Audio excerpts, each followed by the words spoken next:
dumating na po ang bagong Pilipinas. Huwag mong subukan. Masisira ang buhay mo. Huwag mong subukan. Masisira ang buhay mo.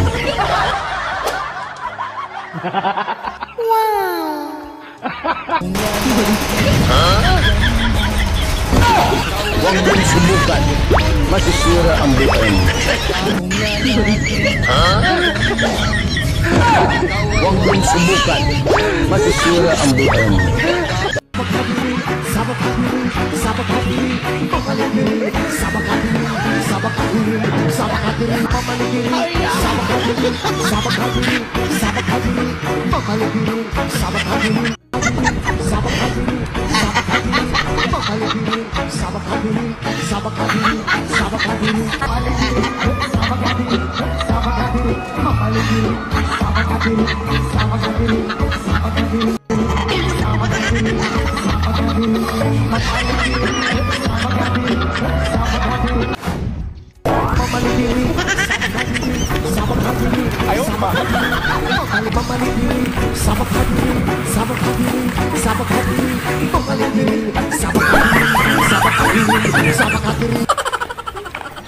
Itim ngayon ang kulay ng bansa.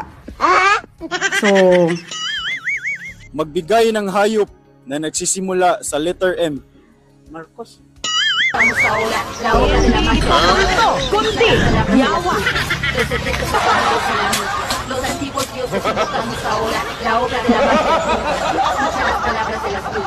Yung nakaupo ngayon, pag magsalita, gumigiwang-giwang ang baba.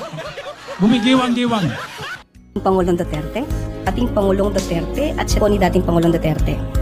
Panahon po ni dating Pangulong Duterte, dating Pangulong Duterte ang nagsabi mismo, ang dating Pangulong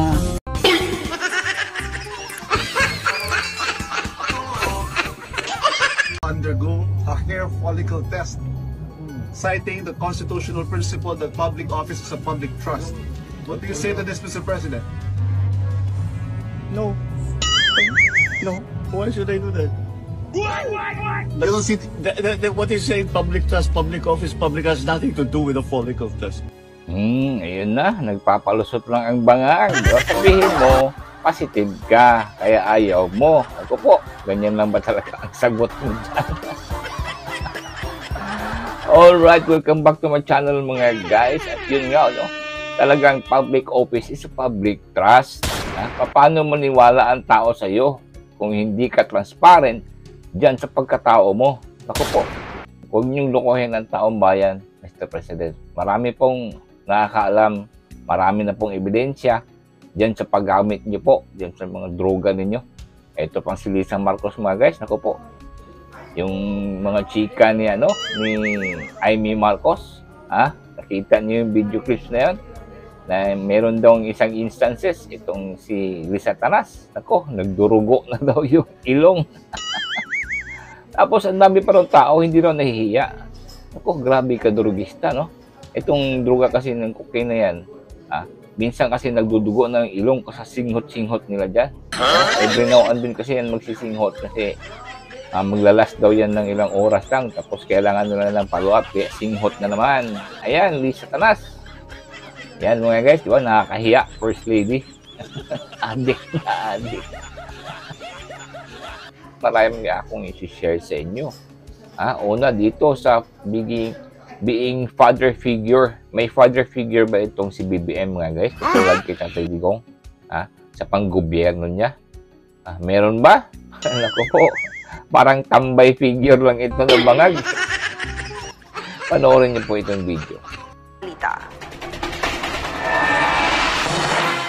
Nagbigay ng pananaw ang political analyst na si Dr. Froilan Calilong kaugnay sa pinakahuling Pulse Asia Survey na nagpakita ng pagbulusok sa trust at approval rating si Pangulong Ferdinand Marcos Jr. sa gitna ng kanyang termino. Ayon kay Calilong, isa sa mga dahilan ng pagbaba ng tiwala ng publiko ay ang kawalan ng pagiging father figure ng kasalukuyang Pangulo. Anya, hindi nakikita ng mamamayan si Marcos Jr. bilang isang leader na maaaring takbuhan at sandalan lalo na't sa harap ng lumalalang problema sa kriminalidad at peace and order sa bansa. bansa. Hindi nila nakikita kay President Marcos yung father figure na pwede mong tagpuhan, na pwede mong kausapin, pwede mong hingahan ng mga problema mo dahil hindi nga niya nakikita na meron pala talagang ganitong mga problema. Ngayon, parang nawawalan na tayo ng order, no?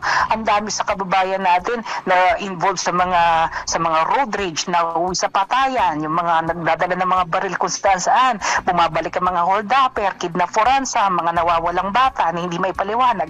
All of these things kasi nangyayari ito on a daily basis, no? Na hindi man lamang na babanggit ng ating Pangulo. Giit ni Calilong, ang naging turning point ng pagbagsak ng trust at approval rating si Marcos Jr. ay ang iligal na pag-aresto kay dating Pangulong Rodrigo Duterte noong Marso 11 at ang pagdala sa kanya sa International Criminal Court sa The Hague, Netherlands na walang pahintulot. If we're speaking from the perspective of the President, medyo alarming itong pagbaba ng numero niya. To think na nandito pa lang siya sa kalagitnaan ng kanyang termino. Sa kabilang banda, nakikita ng publiko kung paano hinarap ni Vice President Sara Duterte na may buong tapang ang pag-aresto sa kanyang ama, isang bagay na nagpalakas sa kanyang trust at approval ratings. Yung demeanor, no, yung demeanor ng ating ikalawang Pangulo, medyo kalmado. Tinanggap, hinarap yung nangyari, no. So it's more of the acceptance, no. Kaya siguro mas nakita ng ating mga kababayan na nandoon sa kanya yung pagpapakumbaba, that despite and in spite of what happened, she remained calm and composed doon sa nangyaring pag-aresto sa kanyang ama. Clearly elevated the idea na meron talagang mga hindi nagagawa itong administration na to.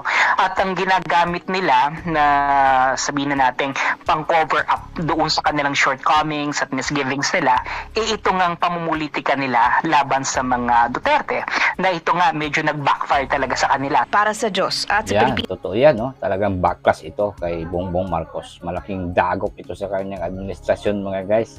Diba? Yung ginawa niya. No? Talagang matanda na kasi si Tatay Digong saka binigay niya sa ibang bansa. At saludo tayo dyan sa demeanor ni VP Sara, no? Hindi mo rin mapagkaila. Kahit na gaano kasakit yung dumating sa kanila na ipakulong yung ama niya. She remained calm. Tapos sasabihin ng iba, sasabihin nila may topak itong si Trillanes, sasabihin may topak na sa VP Sara. May topak ba yung ganyang demeanor? Diba? Kaya saludo po tayo sa pamilyang Duterte, no? Talagang sa Bisaya pa, diagwanta na lang nila, no? Tinitiis lang po nila itong pagsubok dahil tama ang yung sinabi ni Tatay Digong. There's always a time for everything. There's always a time for sad. There's always a time happy ka. There's always a time marami kang pera. No? There's a time na wala ka rin pera. There's a time na nagdusa ka. There's a time na giginhawa ka rin. And there's a time for reckoning. Yan. Kaya itong si BBM, ni kailanman hindi po kayo naging father figure ng mga Pilipino. Lalo na po itong mga mahihirap. Never po. Kasi you cannot be rich palagi. Di ba? Cannot be rich palagi. No? Hindi ka makadirect na ng tanong. Hindi ka tulad kay Tatay Digong. Tatay Digong kang entertain anything. Any time of the day. Naisip na naalala nyo. Pinuntahan pa nga niya yung mga rallies ng mga makakaliwa, di ba? Bagong presidente pa siya noon. Talagang pinuntahan niya yung mga makakaliwang nagrally at doon sila nagharap-harapan. No? Wala pang presidente na kagawa niyan. Tapos pinapasok pa niya yung mga makakaliwa doon sa Malacanang. Kasi sa kanya, everybody has the right diyan sa Malacanang. Hindi katulad sa inyo pamilya Marcos na parang na-addict kayo eh. Para kayong feeling nyo mga royalty kayo ganyan.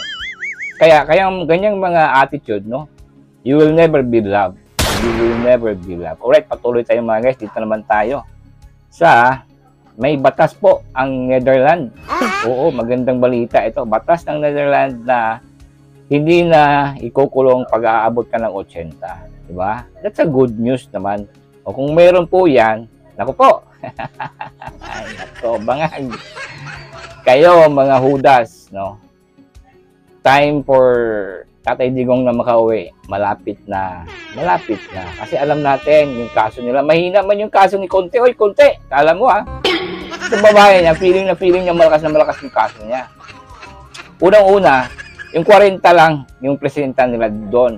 Tapos yung witness, no? How credible is your witness? Everybody knows sa witness po ninyo. Kung meron pang mga matibay na witness dyan, no? Talagang matagal nyo nang kinasuhan. But then wala. Wala. Meron pa nga ito. Tingnan nyo isang witness na to, bumaliktad. So, tapos sinabit pa itong si Trillanes sa Kadilima. Totoo yan. Nako, Trillanes, kapal ng mukha mo. Pero sige lang, there's a time. There's a time for you, Trillanes. Kaya panoorin po natin itong mga guys, no? Itong batas ng Netherlands by Harry Roque. Let's go, Harry Roque. Meron din mga nagsabi sa akin na mga taga-Netherlands, itago natin siya sa pangalang, gusto mo ba magpakilala? Dulce. Sabi ni Dulce, dito sa Netherlands, meron silang rule na kapag 80 anyos na, hindi na pinakukulong. So ngayon, pwede pa natin i-allege din yan, na dahil 80 years old na si Tatay Digong, wala na dapat kulong. At yung katunayan na 80 anyos na siya at siya nakakulong, labag yan doon sa karapatan niya ng, anong tawag doon? Equal protection of the laws. Kasi bakit ang ibang mga Dutch o yung ibang mga mamamayan na naririto sa teritoryo ng Netherlands, hindi na po pwedeng ikulong pag 80 anyos, pero si Tatay Digong ay nakakulong pa rin. So, ako'y makikipag-usap din sa mga Dutch lawyers para dito sa batas neto dahil kung may ganyan talaga, pwede natin i-challenge yan na that is contrary to human rights because it violates yung equal protection of the law. Ang ibig sabihin po ng equal protection of the law, yung person similarly situated should be treated alike. Eh bakit ang Dutch na 80 anyos hindi na po pwede makulong? Bakit si Tatay Digong nakakulong pa rin? So yan ay additional na karagdagan natin, no? Kaya nga po importante na makita ko si Tatay Digong. Yan, palakpakan tayo dyan mga guys. Tatay Diggs, na, relax ka lang dyan. Everything will be fine. Nako po. Alright mga guys, hanggang dito lang tayo. Sana natuwa kayo sa mga intros ko ng mga patawa ko dyan, mga political funny videos. And comment kayo kung gawa tayo na mas marami dyan. Alright, shout out sa inyong lahat dyan, yung nag-comment last time. Shout out sa inyo and masayang masaya po ako na umabot na po ako ng 25,000 subscribers. Yes! Divers Vlog. Divers Vlog. Wala natin kalibutan ang Duterte 10. Duterte 10 tayo. Solid. Solid. Alright, thank you for watching mga guys and good luck sa inyong lahat dyan. Rodriguez Salvador, Kibuloy sa Senado, Duterte straight, PDP laban straight, PDP laban straight, PDP laban straight, PDP laban, PDP laban straight, PDP laban straight, PDP laban straight, PDP laban.